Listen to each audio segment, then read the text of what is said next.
give a brief intro about Stake Curate and how it works on a technical perspective. And then with Juan, we will analyze more into the detail and the launch of the first list with Stake Curate. So brief introduction. We have been working on traditional Curate for many years, has seen many applications, and the way it works, I will go over it really quickly, but for most of our community members, they know how it works.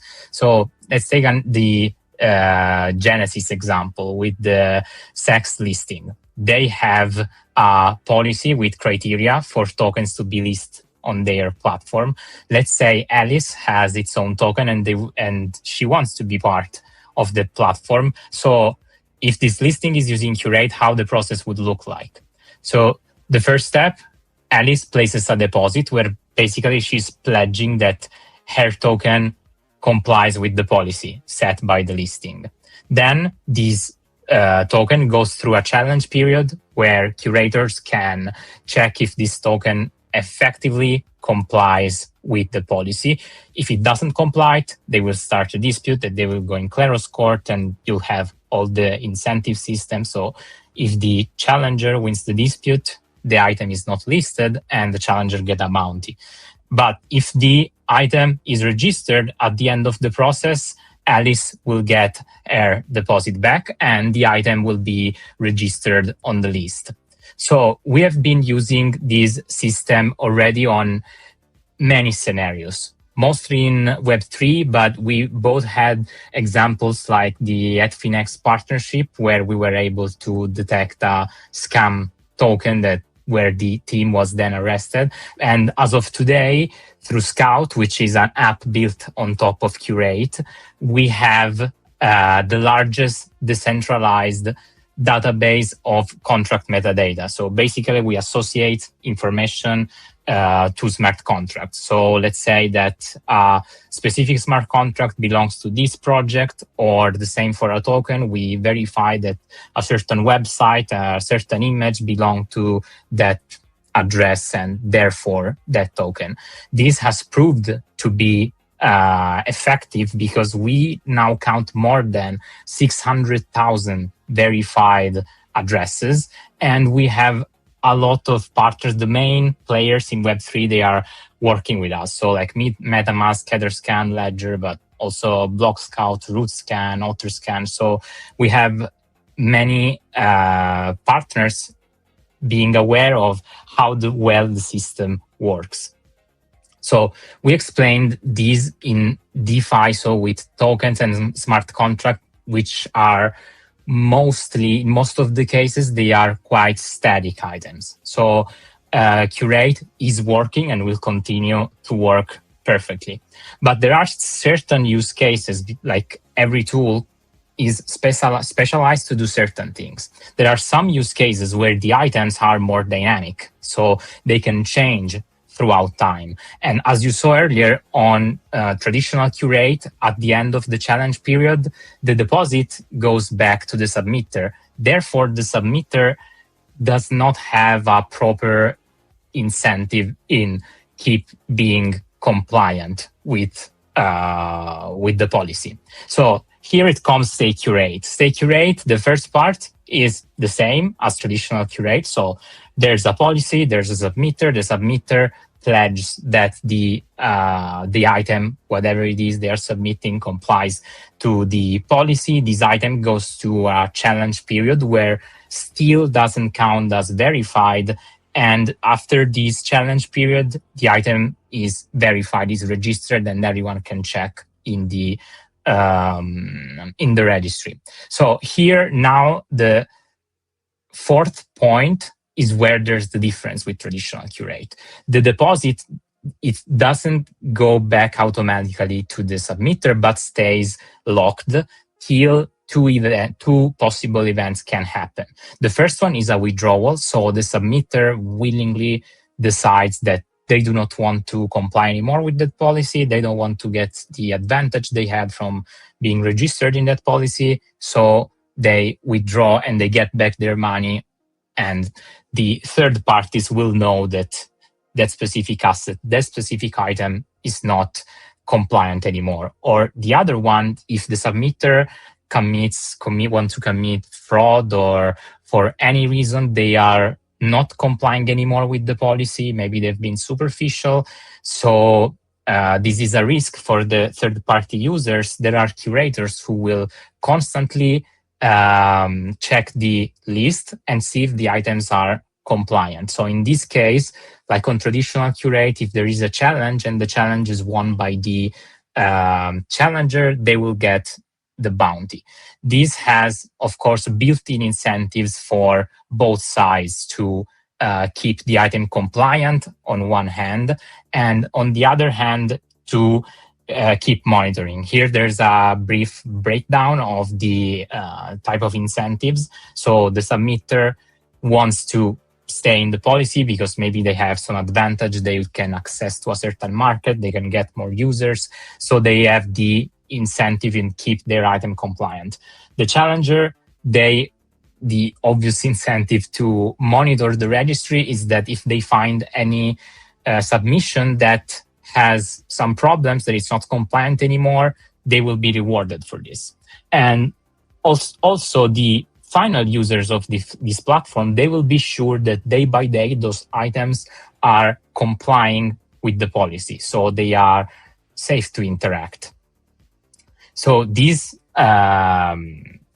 Stake Curate can have application in many different fields. So, for example, one could be for social media, where you have a set of users who comply to not post scam, so not to try to scam other users in order to be part of a certain group or of a certain social media. If they post scam, they will lose money and they will lose the access to that specific group. So for social media protection, the same principle you can apply it in gaming. Maybe there's a tournament and you can keep playing in that tournament only if you do not cheat. In case you cheat and the system is using Stake Curate, you will lose your stake and you will not be able to be part of the tournament. It can be used for traditional finance. For example, you can create a list of ETF that deal only with green investments, so with renewables. And the last one, which is what we are going to discuss today with Juan, which is the first Stake Curate use case, is with vaults, so that you are sure that when you interact with the vault curated by Stake Curate, in the moment you see it in the list, it means that it's complying with the given criteria. And now we're seeing this transition into curators or asset managers, and it's like growing pretty fast. And I think it's the healthy thing, and for long term, yeah, I would say viable financial, like, let's say, performance when you're an individual investor. Because imagine that if in traditional finance you can't keep with all the things that are happening, how difficult is in DeFi, that there are more risk, more yield. You need to assess all of those legs. So yeah, and going into that, I will share screen. I think I will share my whole screen, and then let's see, share screen. Okay, and okay, I will share the entire screen, and maybe I shift it. So, like, in my company, like, you know that in Kleros we have, for example, made over the last 3 years, we have kept a new USD and ETH portfolio, mainly ETH, like 70%, and we aim to build this framework that is objective, but in which you want to explain and, like, to yourself, actually, for decision making, in case we were like an internal asset management, how do you assess risk? Why do you consider certain protocols? Why no? And we explain it in this post. That is something we developed with Clemo back in the time, and internally we kept it. Now it's very difficult to maintain manually, so we are evolving it and trying to automate it. But this is the decision-making process of why we allocate funds and how, and what's the decision being taken when we say, okay, for the Kleros cooperative money, we do this. And would be great to all asset managers have done this or doing this, and it's not very often common. And you have this dilemma on asset management that says, okay, if you see let's see a random. Let's see here in DeFi Llama, for example, if we check I don't know, Almanac or whatever, we want to see protocols that manage TVL, and even this project, for example, is not a rock, not at all. But you see that they reached 160 million, and now they're like 3 million. So it's like a decrease, huge. It's kind of tied with this stream finance fiasco. That if you remember, stream finance, if we go and see, yeah, sorry, stream, yeah, you see stream finance zero total value locked, and here you see that here they launch, oh, they grow a lot, but they were like having some good yields, but how they manage the money was kind of like, wow, what are you doing there? And not, it's a different risk profile that is perfect for some people, but the issues they didn't know, and they know with the rules they were playing, and they reached 200 million. Actually in the UI there was like 500 million, and you see here how it does instantly to zero, and this generates a cascade effect that is totally different to the balancer hack. Is another thing. And the thing here is people were depositing into a fund, and when were depositing into a fund, they were like trusting the asset managers, but under certain circumstances. And what we developed before this, but actually the product we didn't launch it, and it's also something that we have iterating, is a way to use Curate to say, hey guys, okay, there's like a lot of information, good and bad. There are a lot of asset managers, good and bad, that do their job. Is there a way we can like make homogeneous, like a trustless list, so people can, asset managers can give an extra vote of confidence to their fund?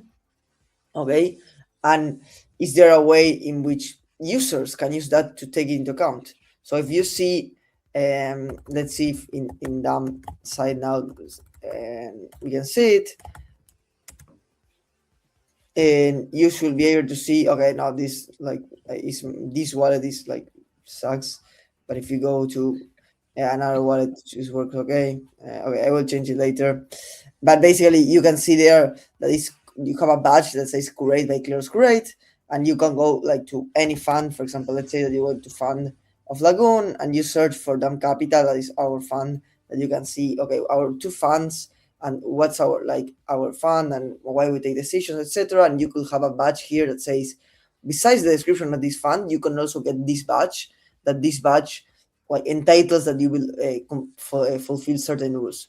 What are these rules? Well, same that in Kleros Curate, anyone like can create a registry in which you say, okay, this vault, in our case we say RC 4626 and RC 7540, fulfill these rules. As you see here, we go into the details and we say, okay, we are saying that we have exposure to certain protocols or certain assets, and we give the definitions, and we show examples of how's this list. And in case I go this with the DAMM example, and I put, for example, here, which are the accepted assets. This meaning, if you are a user depositing into the fund, you know that the fund, if it has this badge, this Curate badge, is only interacting with these resilient assets. So you can, like before depositing, as Fede was saying, see if these assets fulfill the risk profile.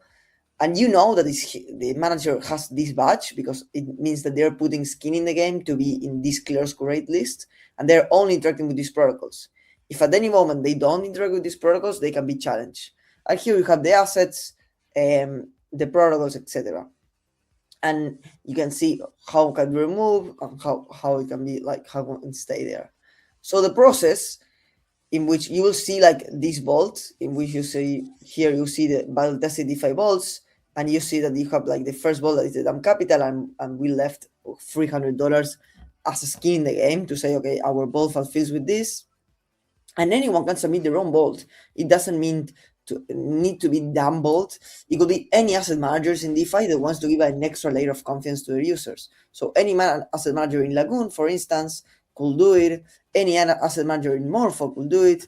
And let's go with an example. So let's imagine a Steakhouse team that is one of the most reputable also asset managers on the space, or could be any asset manager. Could not even be an asset manager. Could be a user that likes Steakhouse or that wants to prove this.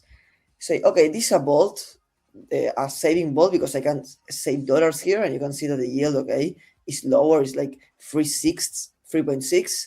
Why? Because it's a very low risk, and that's the goal, right? If we are like doing battle-tested protocols, we see that we are using battle-tested infrastructure, and we know that this is safe, so we can say, okay, this interacts with Morpho. That if you see here in the list is an approved protocol, you can just go and check the list. Here you see Morpho Blue is an approved protocol, and you can see the listing policies we mentioned are the ones that are here, like here, view listing policies.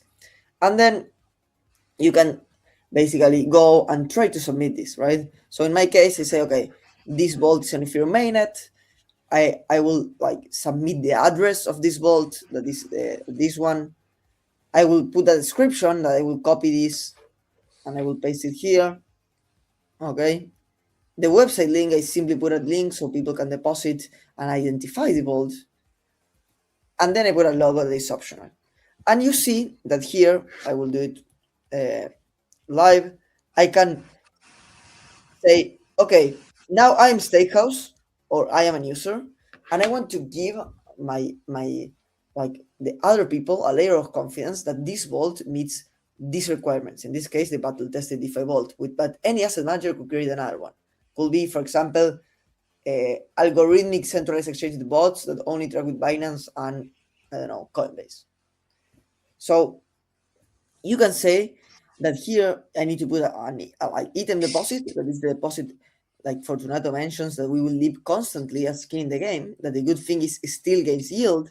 So we're depositing sDAI from Spark, that basically is the receipt token that we receive when we deposit in the risk-free version of Gnosis chain. And then after that, we see that arbitration cost is $36 in case someone would challenge my dispute. So I need to put that, and in my case, I will approve my signature. I will continue. I will enable this, and I will like confirm this. I will confirm the transaction. I will approve the RC20, and then I will simply deposit and submit the vault. So I will submit the vault, and in my case, anyone could challenge me here if I have made a mistake. If I have made a mistake, I will pay it. Here is an issue from Ravi, and that is having with Gnosis chain, and I will submit the vault. And once I submit the vault, this will be already taken as a battle-tested fund, and anyone could challenge this, challenge me in this case to say, hey, Steakhouse did met or not met with the conditions. And the result is that users in Morpho or in any other UI could integrate this Kleros badge that you can see it also here, that like will be something like this, that is verified by Kleros Curate. And it means that the asset manager not only do they measure risk and yield based on their framework, but also they are putting money like us to prove this, and not only saying, okay, I receive your money and I win money from the money I made you, because that's an asset manager problem always. If you win money on and performance fees, you're incentivized to take the more risk as possible to gain more money and get more performance. And that's why we consider, like in DAMM and also in turning Kleros, we play what we call long-term financial games. And we explain how we don't follow the highest APR, the number on the UI of getting the short-term high financial return. We try to estimate the financial number that is measurable, objective, versus a subjective number that we estimate on in-house, that we say how much risk are we assuming for this position, and we always estimate that the yield we're getting is more than the risk. Because if not, what could happen is that maybe we deposit into a fund that happens, like for example, I don't know, stream, could happen the stream thing, in which if we like are just looking the highest yield and like using different protocols, we could basically suffer a rug, and we don't want it to the users, etc. If you see here, they are still having the same app, so that's funny. Anyways, I think I have talked a lot, so I want to keep it short. The short-term answer is Kleros Curate enables any asset manager now to submit their 4626, that is the most common, and like any Aave or Morpho vault that you see here, a position, a Morpho could be that. Any Euler position, any tokenized strategy you will see is able to get this, and you can integrate it in there. Like Terra protocol, you can use this to integrate it in the UI and give an extra layer of confidence to your users. And you are kind of a junior capital in the sense of that you're putting also money to say, I'm interacting with this set of protocols.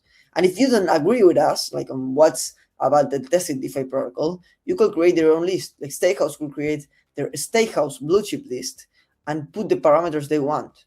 So that being said, I hope that more people adopt it, and I think it's something cool. I have also always want to merge Kleros and DeFi beyond the asset management we have done all the time, and yeah,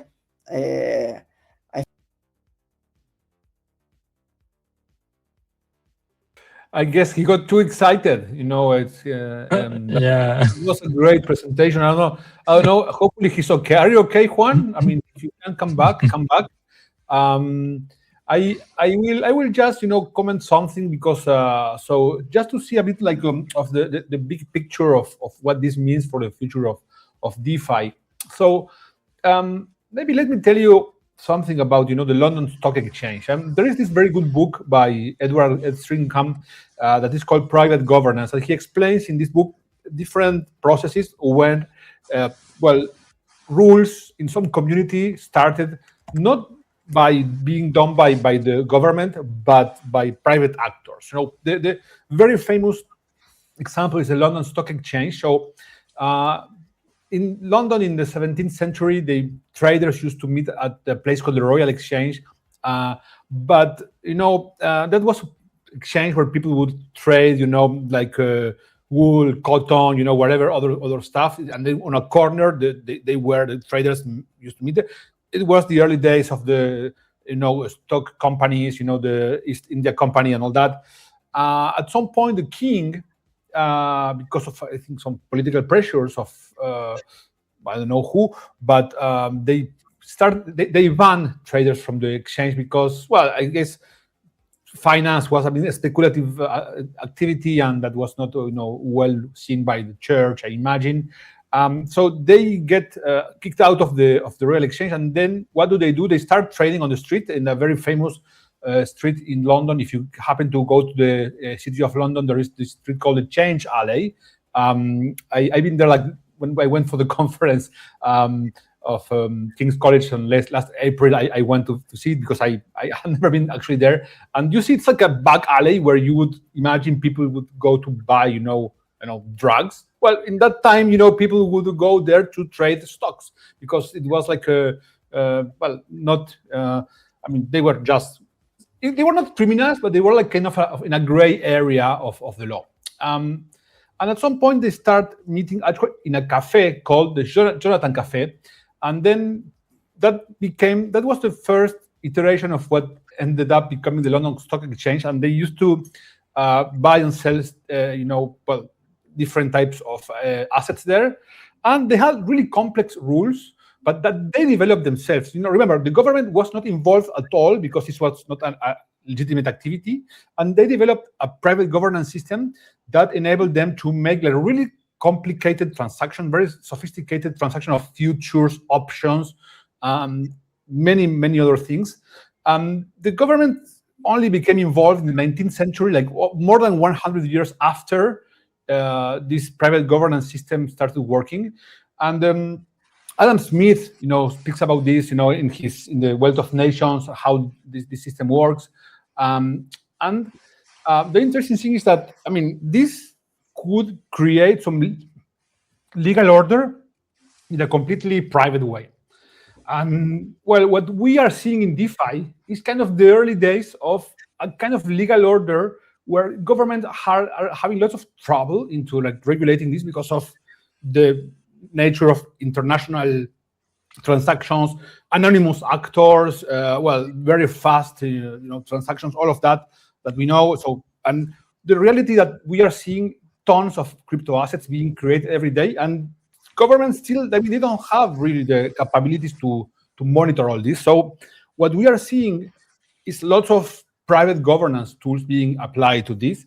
You could see, like exchange listings, like a certain type of private governance. The exchange defines, what tokens to list in their offering based on their own evaluation of the token. And even if, so because governments could not, monitor everything. And but that is, it works, but it's still centralized, and it doesn't have the nature of rule of law because it's not a public process. People don't really understand how the decision is made, etc.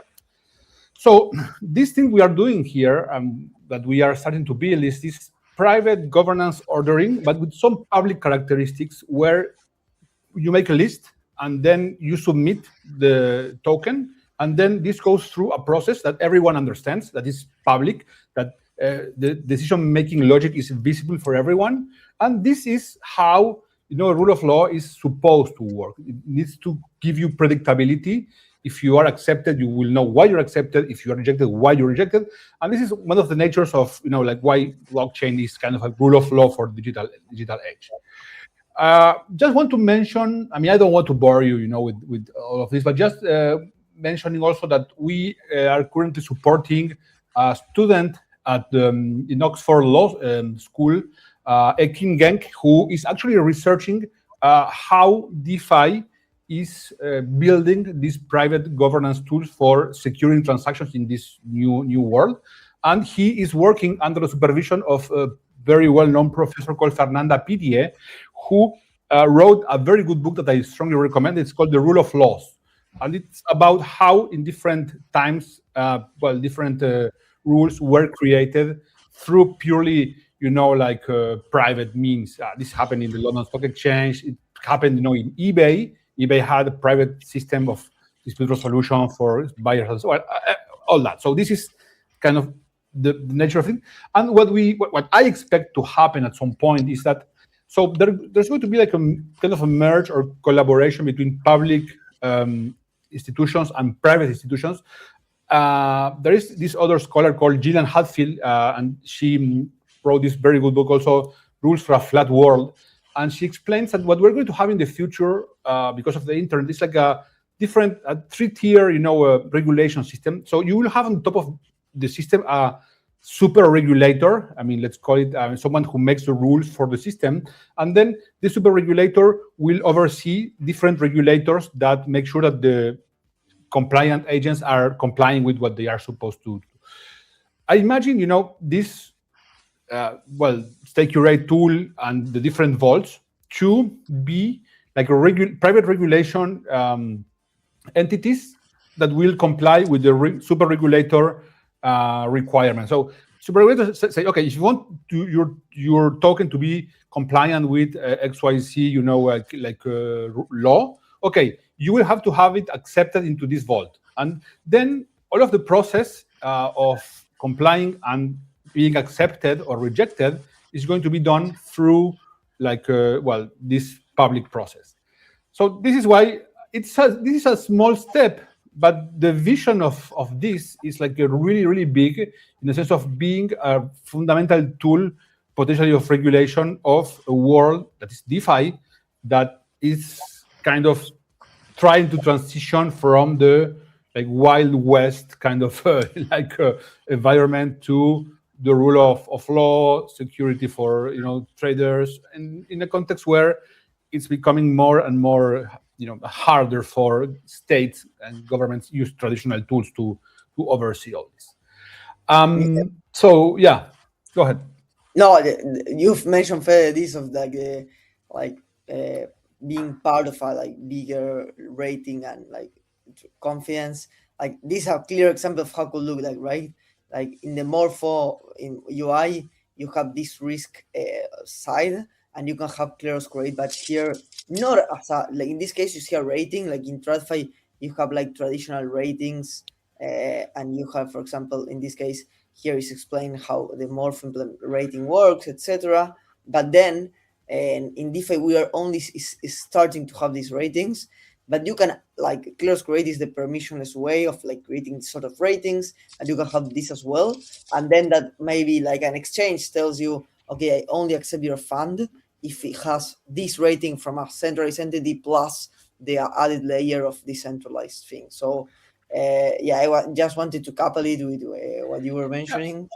And let me just add one more thing to that argument. So what happened in the financial crisis 2008, remember the subprimes, people, those assets had inside, really toxic, worthless securities based on worthless mortgages.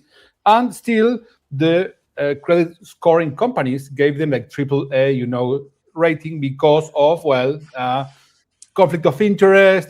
It's kind of a bit like this was not done like on purpose, the coincidence that when they go in the movie The Big Short, they go to the credit scoring company to have their assets, credit. What is the woman wearing, in that scene? I don't know if you remember. Glasses, yeah. Yeah. Because she can see. She went to the oculist and she couldn't see anything. Oh, and she was the person who was trying to, in theory, overseeing the compliance of assets. We all know how the story ended. So these credit rating systems need to be compliant, transparent, and complying with the rule of law, so not to end up with like a very, very big financial crisis, maybe 10x bigger because of the more global nature of these markets. And I have no idea what happens if you have these cascading liquidations, everything enforced through smart contracts, and you don't have a lender of last resort to provide liquidity into it. I have no idea. It must be like the Great Depression times 20. I have no idea. Let's pray it doesn't happen. Because these tools are going to help us, reduce the risk of the financial system. But also, they are very useful for the final users who wants to interact with the vault, because they, they can be sure that the vaults registered in that specific list, they comply with the policy. So it's easier to make investment choices. But another point that I think is interesting, even, quoting the scene from The Big Short that you mentioned, there could even be the scenario where one of the users finds one of the vaults misbehaving, right? In a normal centralized ecosystem, these users should try to get in touch with this centralized verifier. These users should try to convince them that vault is not complying anymore. So it would be a long process, and it's not even sure that it would go in the right way. In this way, with this list, if I am a user and I am sure that this vault is not complying and they are doing something shady, I can right away flag it myself, and I will not just help other people in not investing in that vault, but I will also be rewarded for that. So I will help the community and I will be rewarded for that. So also from the real user of these vaults is extremely good to be sure they comply with the rules. That is a really interesting point to also explain, why Stake Curate is different from traditional Curate, in the sense that, okay, you got your asset listed in Curate, all good, you comply with the conditions in the moment you had to comply, all good. Well, and then, okay, 2 months later, what if we run a little bit of more risk in this vault? It's okay. We're already in the list. Nobody will notice. Market is going up, so no problem. And then 4 months later, but this seems to be working. Maybe just a few points more of risk.